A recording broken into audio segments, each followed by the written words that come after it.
Radhe Radhe. We are very happy and blessed to have Sushree Siddheshvari Devi Ji here tonight. And let me give a brief intro of her.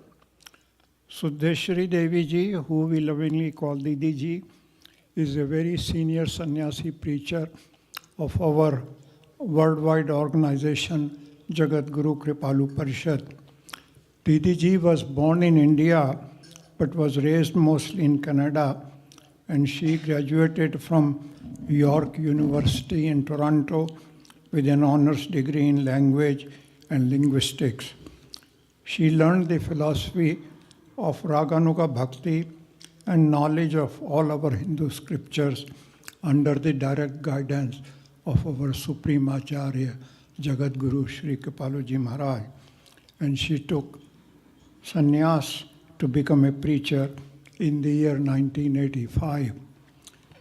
Since then, Devi Ji travels throughout the world, serving the needs of seeking souls by revealing the practical aspect of bhakti through meditation, enhanced by bhajan and kirtans. Didi Ji distributes the nectar of knowledge to people of all ages through her lectures, tours, seminar, retreats, satsangs, youth camps, and one-on-one counseling. I request all of you to please listen to her discourse very attentively and kindly switch off your phone. Now, as a token of our respect for Didi Ji, I ask Reena from Ireland to offer a garland to Didi Ji.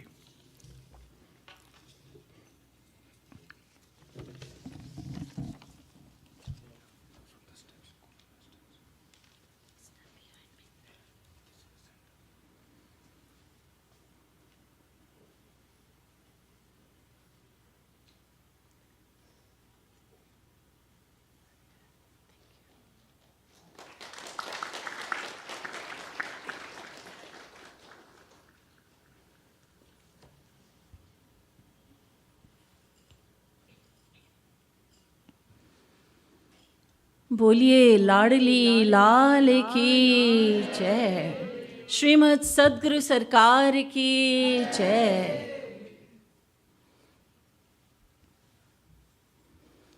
न गुरोरधिकं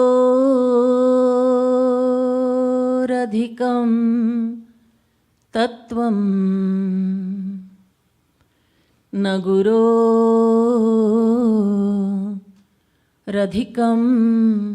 तपः तत्त्वज्ञानात् परं नास्ति। कृपालु गुरवे नमः। वन्दे नवघनश्यामं पीतकौशेय वाससं सानन्दं सुन्दरं शुद्धं श्रीकृष्णं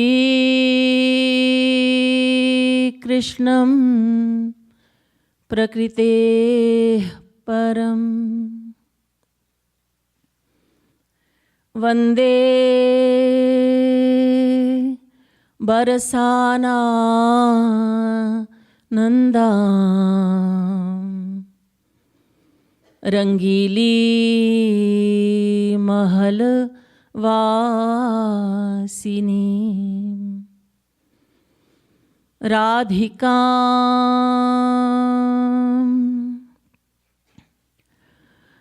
परमं देवं ह्लादिनीं शक्तिरूपिणीं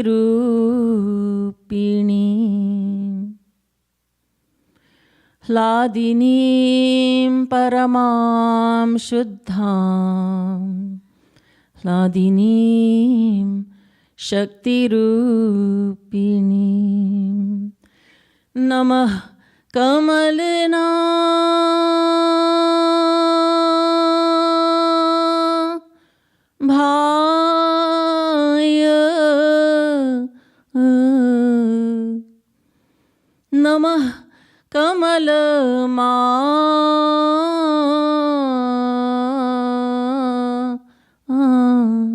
लिने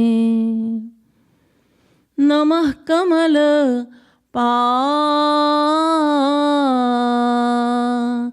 दाय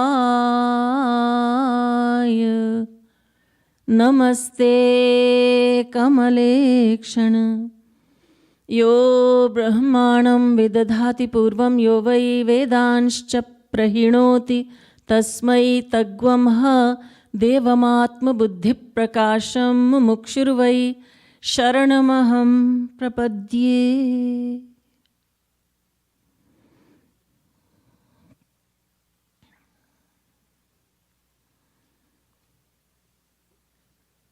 Dear devotees of God, let's spend a few blissful moments chanting the glorious names of God. Let's do Roop Dhyan with our eyes closed as we sing. Please sing after me.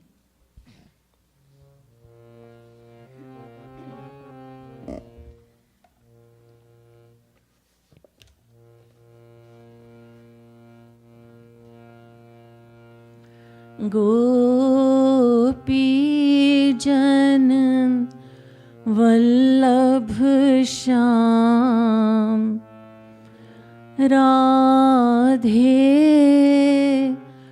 Raman sham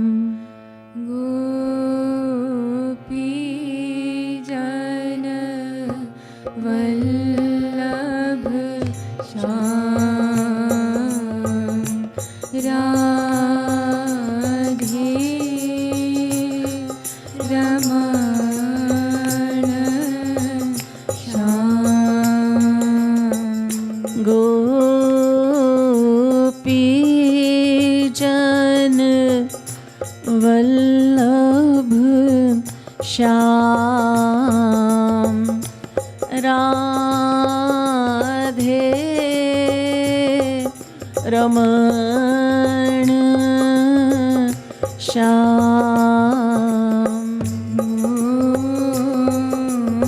Gopi jan vallabh sham Radhe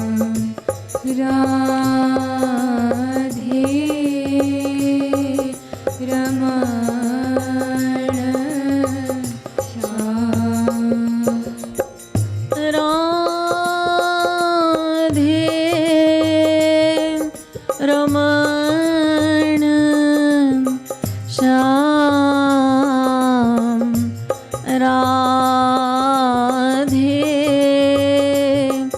Raman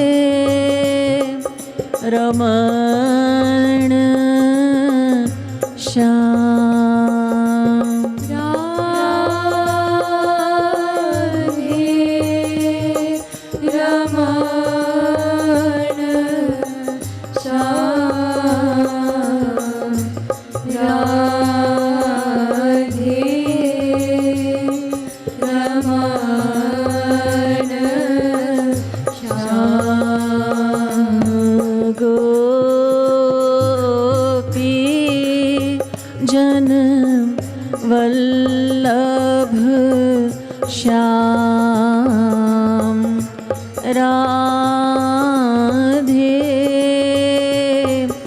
Raman sham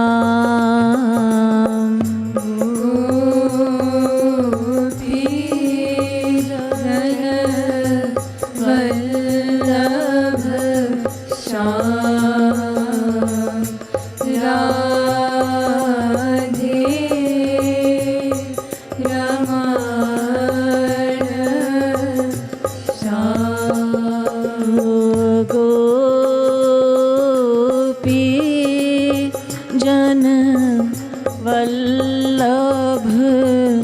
Shyam Radhe रमण श्याम गोपी जन वल्लभ श्याम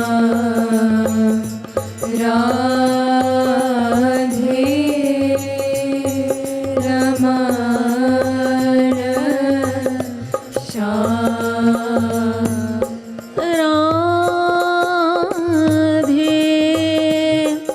रमण श्याम राधे रमण श्याम राधे रमण श्याम राधे रमण श्याम राधे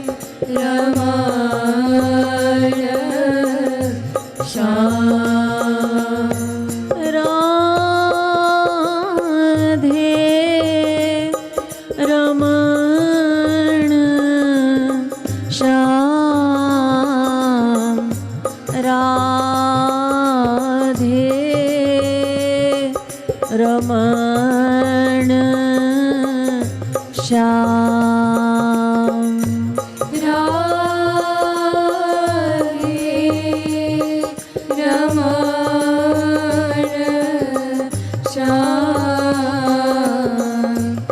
राधे रमण श्याम गोपी जन वल्लभ श्याम राधे रमण श्याम गोपी जन वल्लभ श्याम राधे रमण श्याम गोपी जन वल्लभ श्याम राधे रमण श्याम गोपी जन वल्लभ श्याम राधे रमण श्याम गोपी जन वल्लभ श्याम राधे रमण श्याम गोपी जन वल्लभ श्याम राधे रमण श्याम